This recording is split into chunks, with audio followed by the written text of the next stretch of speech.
Eric ? Bonjour à toutes, bonjour à tous, soyez les bienvenus, nous sommes en direct sur beIN Sport pour la reprise de la saison de Super League. On est ravis de vous accueillir avec nos experts rugby à 13, à commencer par l'inamovible Louis Bonnery. On est heureux de vous retrouver, Louis, comment ça va ? Très bien, Rodolphe, merci. Dès que vous êtes là, on sait que la saison redémarre. C'est ça qui est chouette. Vous êtes un peu comme les hirondelles, vous annoncez le printemps. Oui, le printemps du rugby à 13. Le printemps du rugby à 13, le futur du rugby à 13. Laurent Garnier, entraîneur de l'AS Carcassonnaise, entraîneur australien. Laurent Garnier, ravi de vous accueillir de nouveau. Vous avez laissé avec les State of Origin. On vous retrouve sur beIN Sport avec la Super League. Merci d'être avec nous. Ça me fait très plaisir de vous revoir. Et puis, j'ai quelque chose à vous dire. J'adore ce canapé. Je vais pouvoir toucher Louis. Enfin. Enfin, ça vous a manqué de ne pas toucher Louis. Messieurs, on est réunis aujourd'hui pour le retour de la Super League avec les Dragons catalans qui vont affronter une équipe de Saint-Hélène, qu'ils connaissent bien, une équipe qui les a battus, qui empêchait les Dragons d'aller en finale. Et la finale, Louis, mettait aux prises Wigan à Saint-Hélène. Et ce sont ces mêmes Saints qui avaient réussi à s'imposer en finale. Oui, effectivement, les Saints qui ont fait une saison magnifique, qui ont terminé en tête du championnat, avec difficulté, certes contrariés par la performance de Saint-Hélène à Brutus, mais c'est une équipe qui a fait une excellente saison. Donc c'est un des grands favoris de la saison qui arrive, 2015. Donc voilà, un grand rendez-vous aujourd'hui. Nous y reviendrons, l'ambition des Dragons et la confirmation de la valeur de cette équipe de Saint-Hélène. Laurent, quel regard vous portez sur cette équipe des Dragons catalans ? Elle n'a pas encore commencé évidemment à jouer ce championnat, mais vous les avez suivis l'année passée. Vous vous souvenez évidemment très bien de ce qui s'est passé l'année passée. Ils étaient très proches du titre, ces Dragons catalans. Est-ce que pour vous, c'est l'année de l'équipe de Laurent Fraissineuse ? Oui, c'est vrai, ils étaient dans le dernier carré, ils ont échoué en demi-finale. Après 4 mois de préparation, puisque cette préparation pour la Super League, comme la NRL, commence en novembre. Enfin, la première journée, j'ai envie de dire, ils vont lâcher les chevaux. Pour les avoir vus quelques fois à Brutus à l'entraînement, ils semblent très prêts et déjà très carrés dans leur approche du système de jeu. Et Louis, vous avez eu l'occasion de voir justement ces Dragons catalans en préparation à Perpignan. Est-ce que vous avez, comme nous, le sentiment que c'est peut-être l'année où les Dragons peuvent aller chercher autre chose qu'une passe de play-off et même autre chose qu'une place de demi-finaliste ? Ce qui est clair, c'est que les Dragons n'ont rien négligé pour célébrer dignement le 10e anniversaire de leur équipe. Donc on a assisté à une très bonne préparation. 2 bons matchs où ils n'ont laissé aucune chance à leurs adversaires, des choses prises très sérieusement en main. Une réunion aussi provoquée par un séjour de Ganson, de patron de l'arbitrage, pour éviter tout malentendu dans l'interprétation des règles du jeu, parce que les Dragons s'estimaient sanctionnés un peu trop par rapport à d'autres équipes. Donc, et le recrutement, bien sûr, nous y reviendrons. Ouais. Les stars, le retour de Rémi Castille. Les Dragons se sont donné les moyens de leurs ambitions pour faire une très très belle saison. Et une saison, vous allez voir, qui a été préparée, comme à son habitude, de main de maître par le coach Laurent Fraissineuse. Les Dragons en phase reprise de Super League. C'est un reportage de Bertrand Béguet et de Vincent Serrano. Regardez.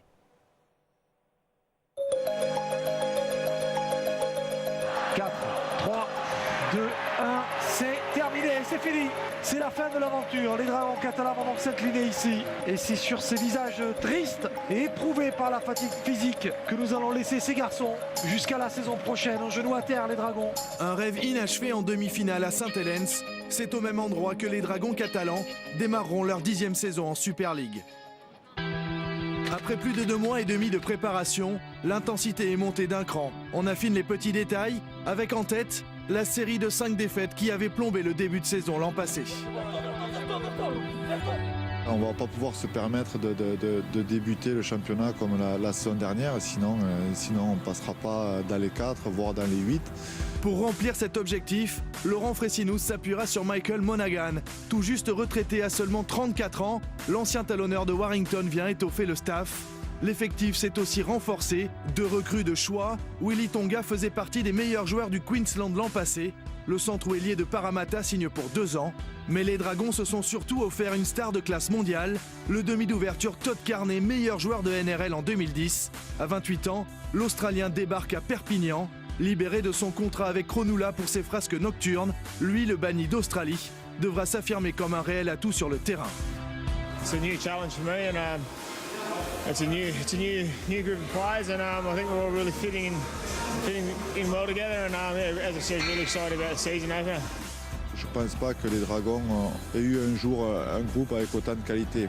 Un groupe qui comptera sur le retour de 2 anciens de la maison catalane, l'Australien Scott Duro et Rémi Castille, fort de son expérience d'1 an au Sydney Roosters. Le pilier a un nouveau statut à assumer. Nommé capitaine aux côtés de Greg Muniz, il revient aux Dragons avec un rôle bien défini.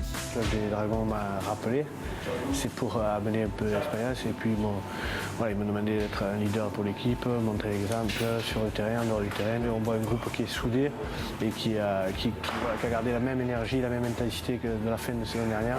Et Willy, Todd, Scott et moi, on essaye de se greffer à ce groupe et d'amener notre enthousiasme à nous pour continuer à porter le groupe en haut. Rémi Castille retrouve le club de ses débuts. Le cœur sans Kéor, il fait déjà partie de ces dragons de légende qui entourent la reine de Brutus. Demi-finaliste en 2009 et l'an dernier, les Drags sont aussi échoués en finale de la Cup en 2007. Alors pour leur 10e saison en Super League, ils nourrissent de grandes ambitions.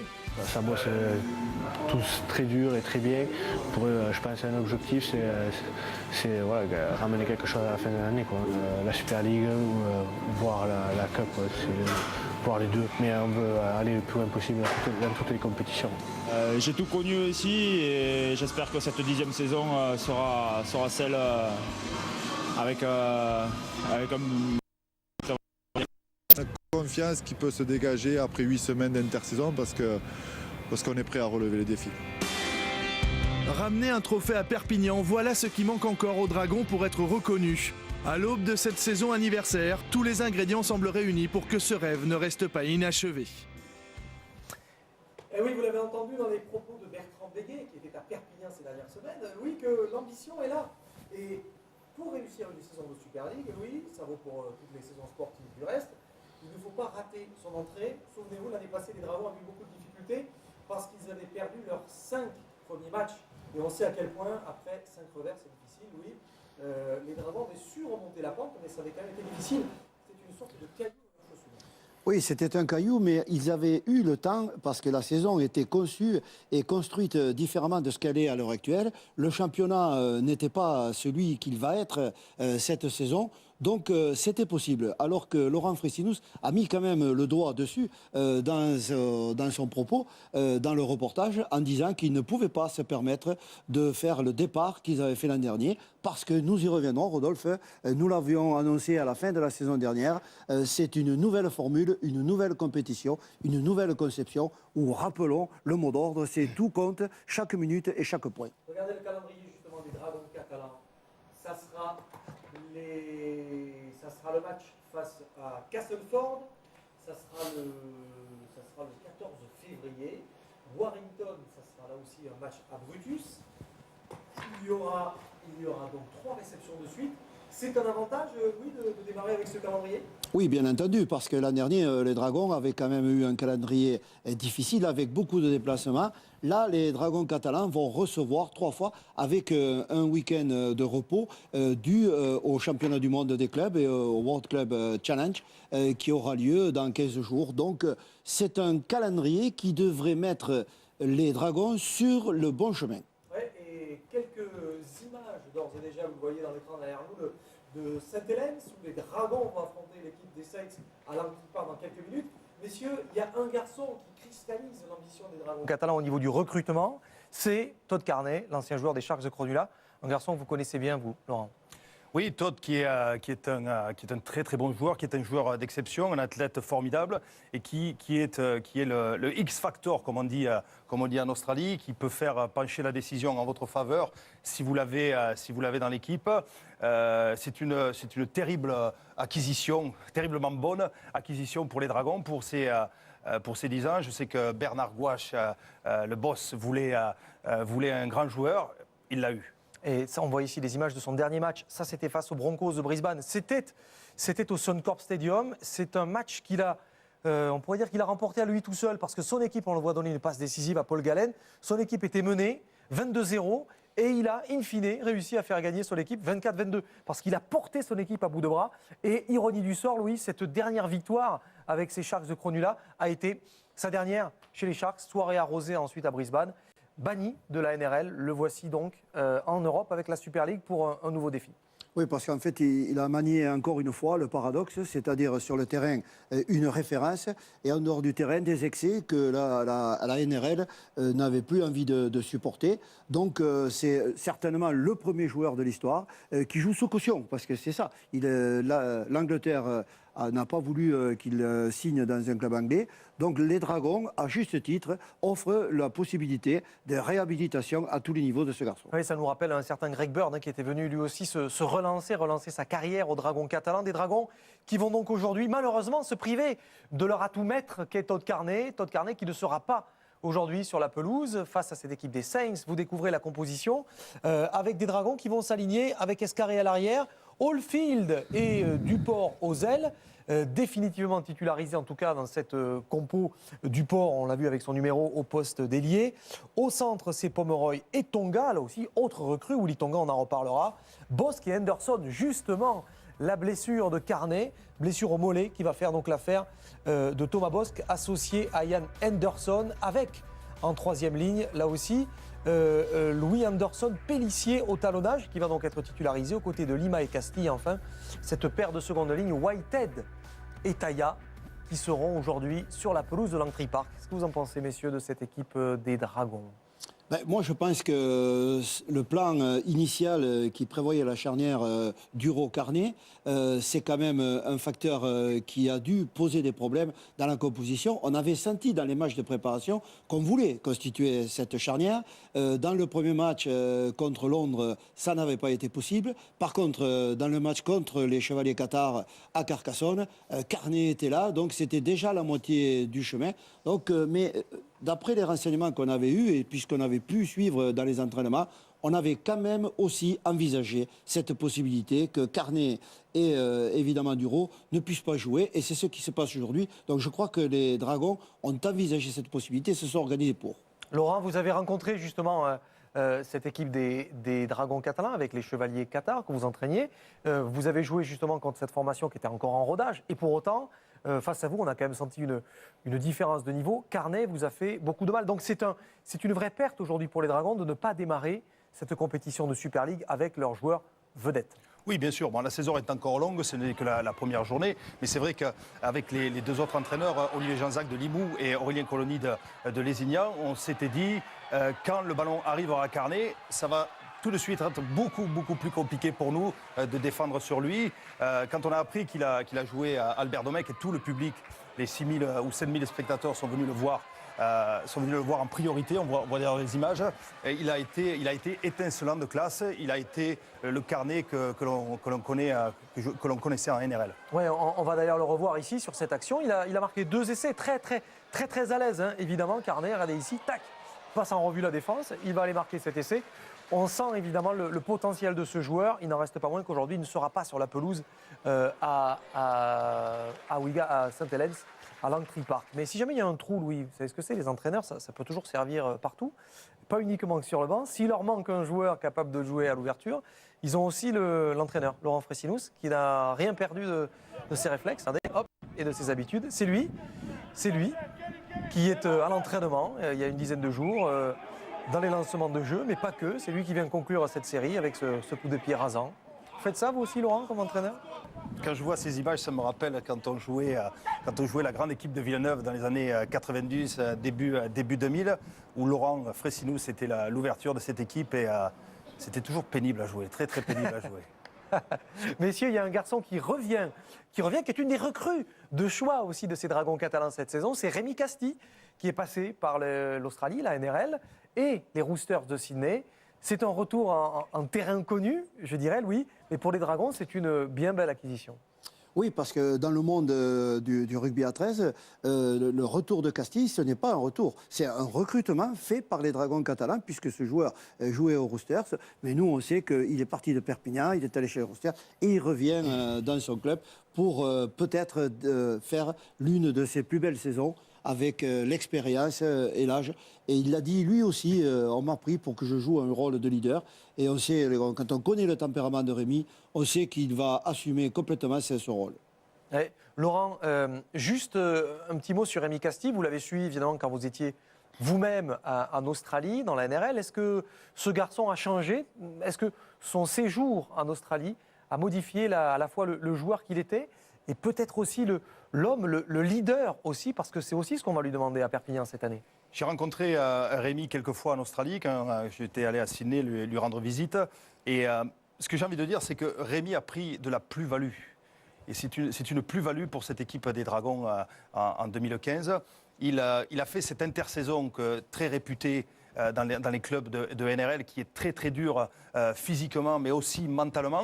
Il va apporter cette expérience et c'est pour ça que les Dragons ont voulu le re-signer. Et c'est pour ça aussi qu'il est revenu, parce que je pense aussi, pour avoir parlé avec lui, qu'il a envie de faire partager cette expérience australienne à tous les jeunes joueurs et à tous les joueurs du club. Et c'est ce qu'on verra évidemment, parce que Rémi Castille est sur la pelouse à Langtry Park à Saint-Helens à moins de 10 minutes du coup d'envoi. Messieurs, un petit rappel pour nos abonnés.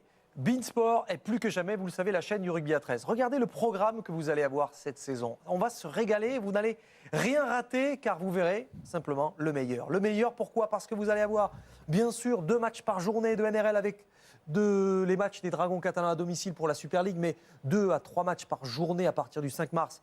Ça, Laurent, ça vous concerne au premier chef, parce que c'est la NRL. Et puis, cerise sur le gâteau, icing on the cake, comme on dit en Angleterre, la Coupe d'Angleterre, avec la grande finale de Wembley, ça sera à suivre sur Beansport. Quel beau feuilleton, mon cher Louis. Et je sais à quel point la Cup vous tient à cœur, vous qui êtes le tenant d'une certaine forme de tradition.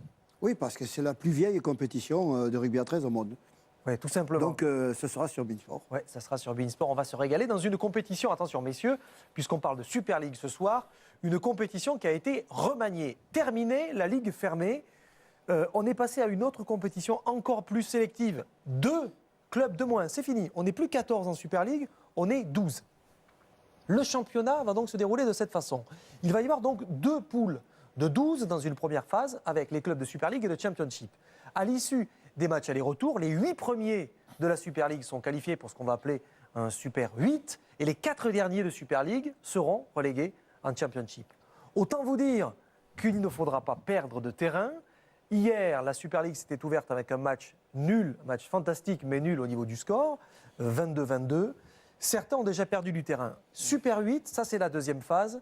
7 matchs dont les 4 premiers seront qualifiés pour les demi-finales. C'est tout simple, Louis.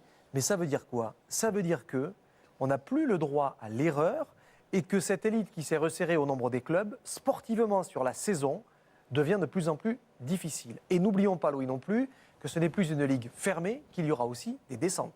Oui, donc c'est un système ouvert, mais encore plus compétitif. Donc le système des franchises, Rodolphe, vous venez de le préciser, a été abandonné. Donc c'est un championnat au mérite. Donc les meilleurs et les plus constants seront au rendez-vous. Malheur à ceux qui connaîtront un peu de faiblesse, parce qu'ils pourront descendre dans une division qui pourrait les reléguer de la Super League. Messieurs, quelques images de l'échauffement à moins de 5 minutes du coup d'envoi, les Dragons catalans, dans leur tenue d'extérieur. Elle est belle cette tenue, elle vous rappelle rien, vous qui aimez le football là messieurs? C'est la tenue du Barça, on dirait un maillot du Barça. On n'est pas loin entre Catalans quand même. Oui, c'est ça, hein, c'est le maillot d'extérieur des Dragons catalans. 3 maillots, 3 jeux de maillots. Le blanc évidemment traditionnel, blanc sans or.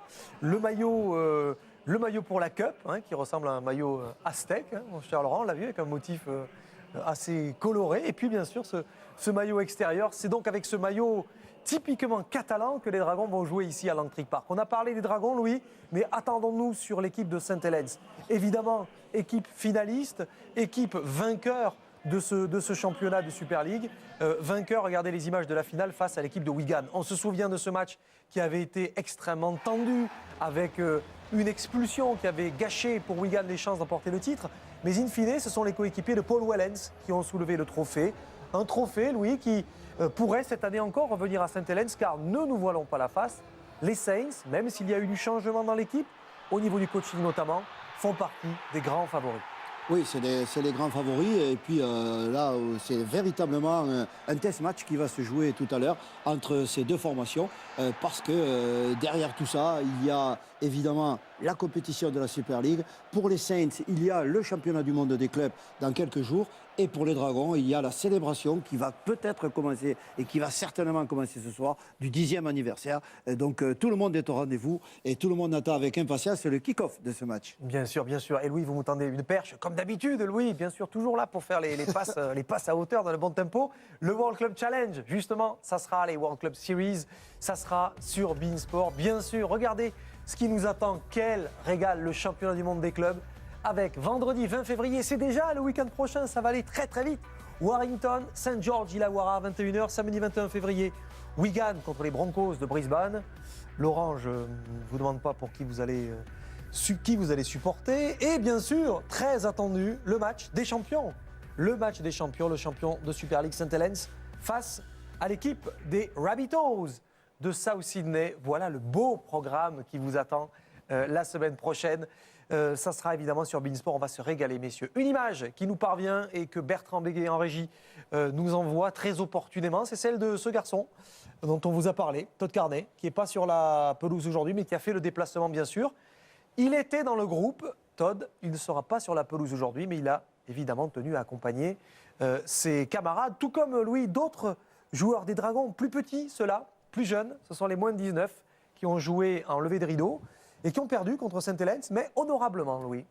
Oui, ils ont perdu honorablement, mais bon, je pense qu'il ne faut pas s'attacher sur cette équipe au résultat immédiat. C'est quand même le travail de fond qui a été réalisé pour mettre sur pied cette équipe, pour lui proposer un programme de match. Donc c'est le début d'une belle aventure de cette équipe des moins de 19 ans, des Dragons catalans, qui va de fait devenir le vivier du rugby à 13 français et surtout des Dragons catalans. Donc bravo pour ce qui a été fait et bravo au résultat de cette équipe pour sa première sortie. Ouais, 26-4, une défaite, mais bon, après tout, il faut bien commencer par quelque chose. Et c'est pas si déshonorant que ça de perdre ici à Langtry Park, parce qu'on n'y gagne pas souvent. Les Dragons l'ont déjà fait eux, ils se préparent à pénétrer sur la pelouse, ici à St. Helens, pour le match le plus important, forcément, de ces derniers mois. C'est vrai que la saison est loin, ils avaient terminé 7e de la phase régulière. Aujourd'hui, c'est face au titre, c'est face au vainqueur du titre, face à une équipe qui a soif à nouveau de victoire, cette équipe des Saints.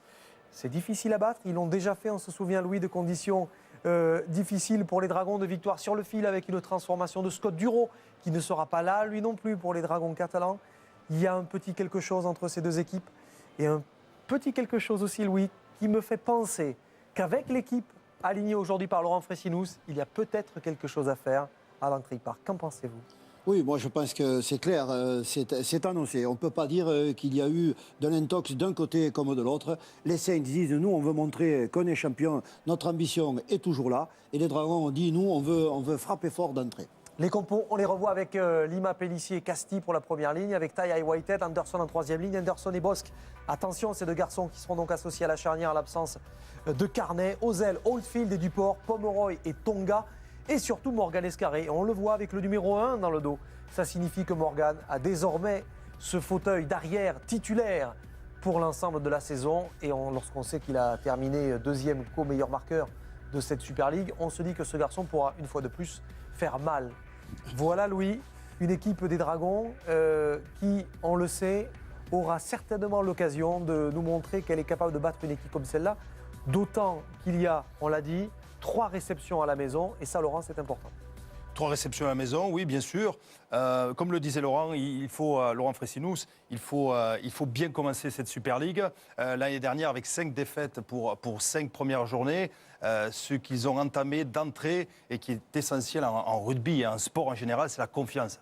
Il faut que les Dragons emmagasinent de la confiance dans ces premières journées pour voir l'avenir et travailler dans la sérénité.